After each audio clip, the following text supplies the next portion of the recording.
and back on his team, 4 on each horse. Clong along, clang-a-lang, they rang out in mellow beauty above the more silver-toned bells which circled the horses' bodies. Louder and louder they rang as they emerged from the timber-lined, frozen river out onto the open expanse of the lake, up which the farmers hauled to market the wood cleared from their virgin acres. Load after load, a long line of heavy sleds, the squeaking runners mingling their high, piercing tones with the tingling bells, proclaimed a bitterly cold morning. Carolyn's father lived at the halfway bend in the lake.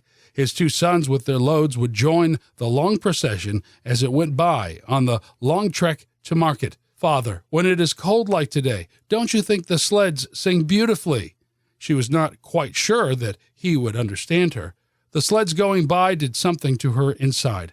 She wanted to bottle up all their melodies and keep them. Carolyn had never heard of a symphony, but that was what she heard in the sleds on those cold, cold days. "Yes, daughter, I love their song."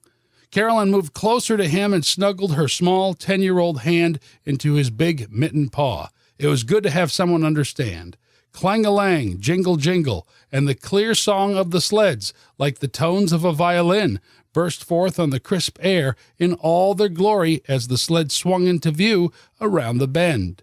"They are more beautiful than the bells of St. Joseph's," said Carolyn. "I think that is the way it sounds in heaven."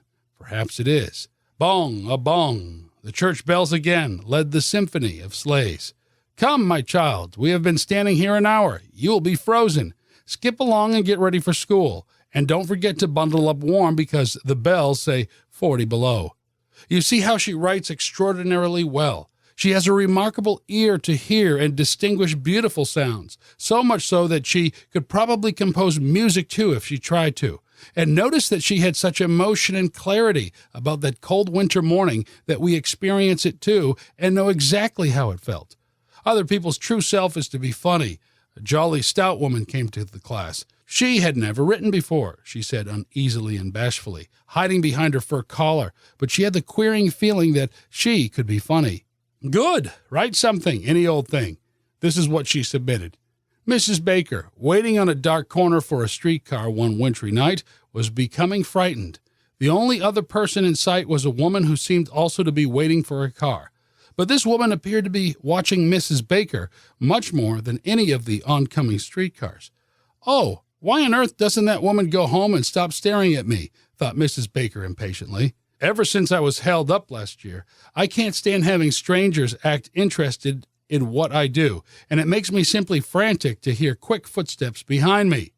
Mrs. Baker put her collar up high around her ears. It was a cold night, with a sharp wind blowing, and little feathery snowflakes sailing around now and again, finally alighting on the ground and immediately melting. She watched the flakes for a while, forgetting temporarily the woman. Then she remembered and suddenly turned, almost knocking over the stranger who was standing close behind Mrs. Baker now. "I do wish that car would come on that this woman would go someplace," thought Mrs. Baker. "I would like to have a peek at my wristwatch, but maybe I hadn't better. She might want it if she saw it, while so far she doesn't know I have one.